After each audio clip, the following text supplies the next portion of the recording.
maybe everybody can just say what their favorite books are. So I was looking for new reads. Yeah, when did you do that, the 3 we talked about, was that today?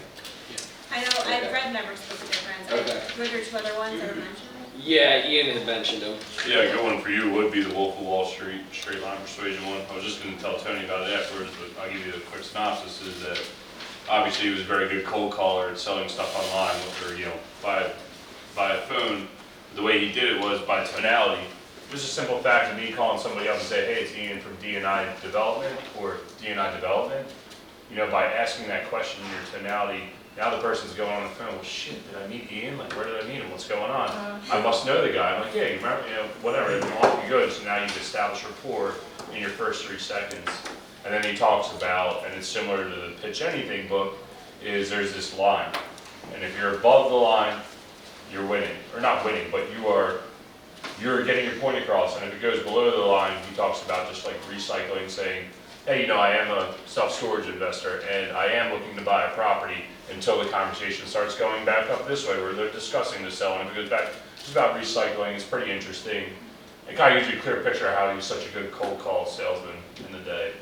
And then the Pitch Anything by Oren Clef was a good one about reframing, like I guess in Brent's situation, not being able to pull the trigger, because she reframed the conversation away from selling and talking about her family that passed away, where you should have reframed it and said, yeah, they did pass away, so let me help you with the situation. And it's like who keeps moving the box around to make it, a winning situation for all.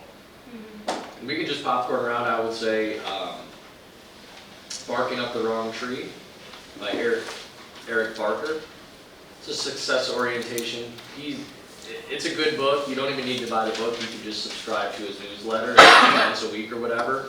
And that's a rabbit trail that I've been running down for months. He covers everything and anything, just about mindset and success, and it's a good one. I What's the know author's name? Barker, Eric Barker. A lot of us have been also talking about David Goggins, Can't Hurt Me.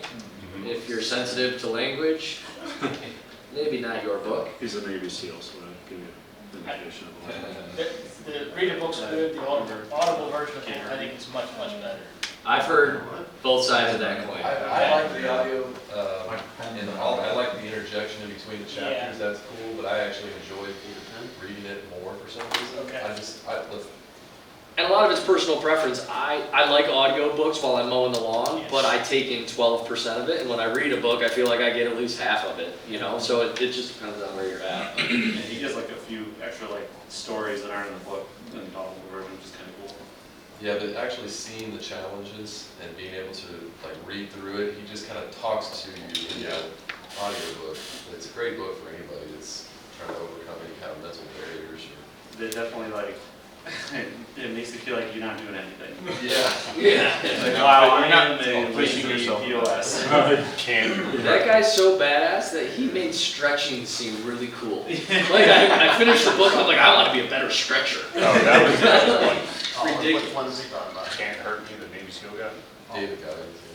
Oh, the good training is John Martinez. Absolutely. Actually, that's one of the best things I've done. I've gone to his boot camp several times. What's it called? His name's John Martinez. What is the name of his? Yeah, I don't know. You just type in John Martinez. He's basically He's the actually, dude. yeah, he's kind of the only guy. I mean, it's specifically about negotiating and stuff like that. It's killer. I mean, it goes without saying that the book Life and Air is probably held close to half this room's heart, so a good book if you haven't read it. Miracle Morning. Miracle Morning. Elrod?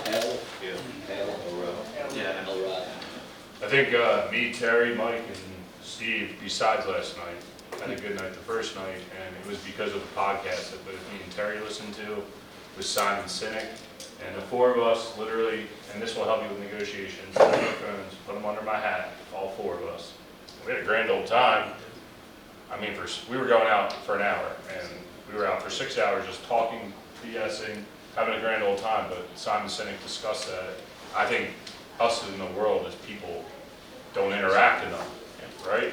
And that takes your social skills down of being able to negotiate, build rapport, confidence, everything else. And that podcast, it's a short story long, and it was with Simon Sinek. It I was saw that last name. Sinek. Really, really good. I'm sorry, what was the, Short story long.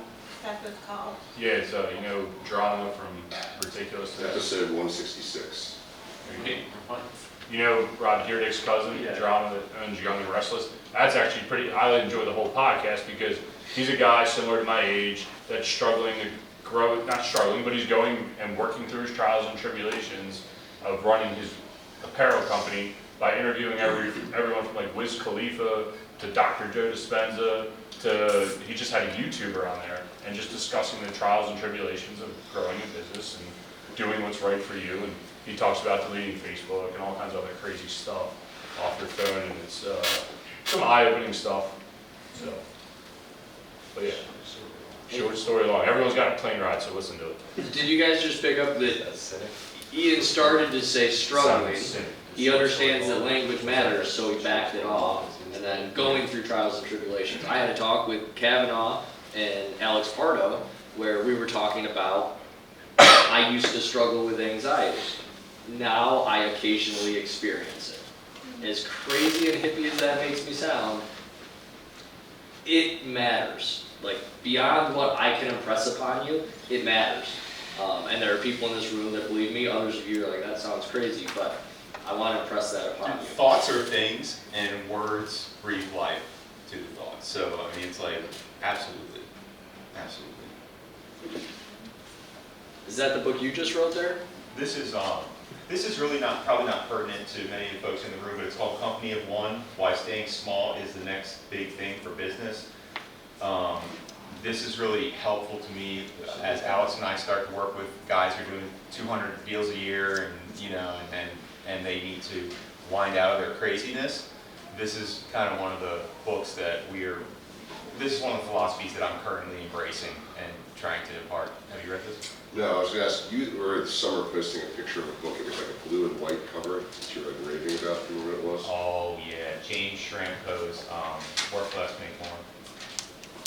I just bought that for everybody who's attending my coach training event in 2 weeks, in addition to the coaching questions one. I will say this, Alex and I are interviewing a lot of these real high-level entrepreneurs, real estate investors, and the one thing that's really interesting to me during our interview process is how unfocused even people that have achieved a certain level of success are, completely unfocused. So I think the tendency is we kind of get something like 75% and then there's the bright shiny object that comes along. But the bottom line is that we're only ever going to be 50 to 75% successful in anything unless we completely focus. So the two books I highly recommend to anyone, and probably if you don't think you struggle with this problem, you struggle with this problem. But the two books are The Pumpkin Plan by Mike Miskalowicz, and it's called The Pumpkin Plan. The tumbling plan? The Pumpkin Plan. And The One Thing by Gary Keller. Yeah. Gary Keller's book, The One Thing. Yep. The guy that owned, Keller Williams. started Keller Williams. But it's just been surprising to me. You know, you think people have their shit together when they're doing it. You know, when they achieve that certain level, and it's amazing how scattered they are. It makes me wonder how they got there in the first place and how much more effective they would be if they dialed it in. Yes.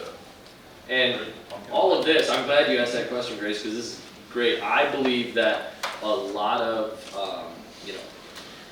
I've got a long way to go, always. There's no such thing as a finish line. But a lot of the success I've experienced in storage and elsewhere is a result of a commitment to cornerstone habits, right? And it's this upward cycle, this self-fulfilling cycle that, okay, yes, I just kind of ate my shit sandwich and got a good storage deal across. And I screwed up a lot, but I made it work.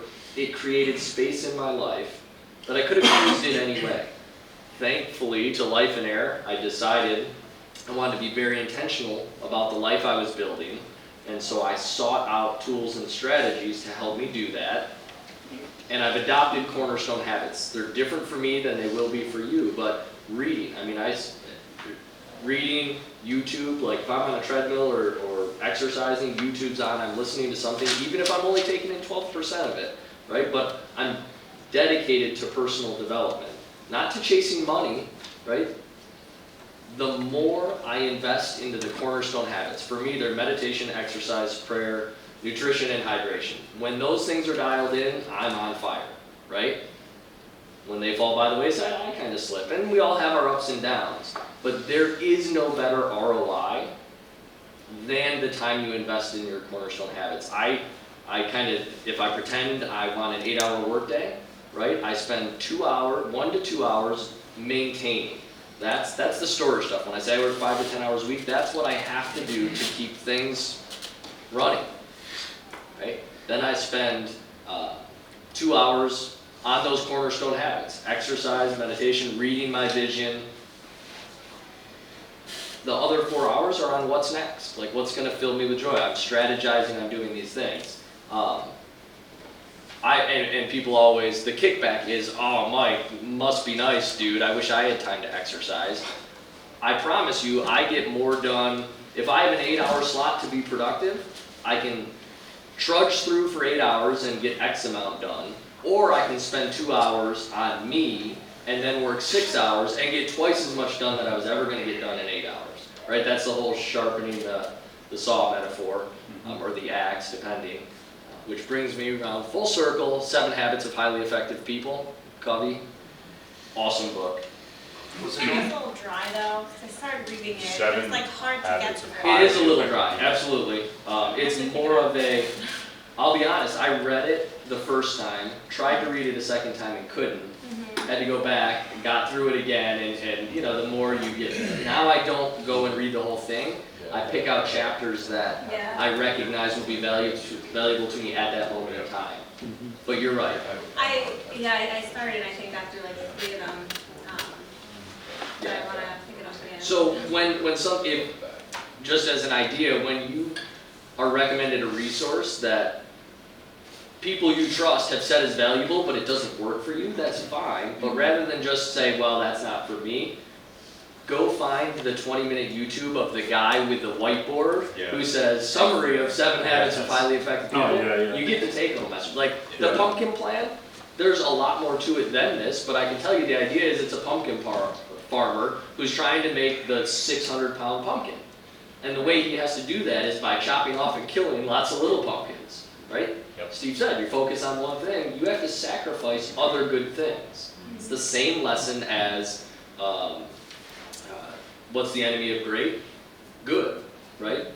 Like, it's not like you're stopping doing drugs so you can get in shape, you're stopping something that's, not terrible for you, it's something that would be good for you, but you're doing the thing that is the highest ROI.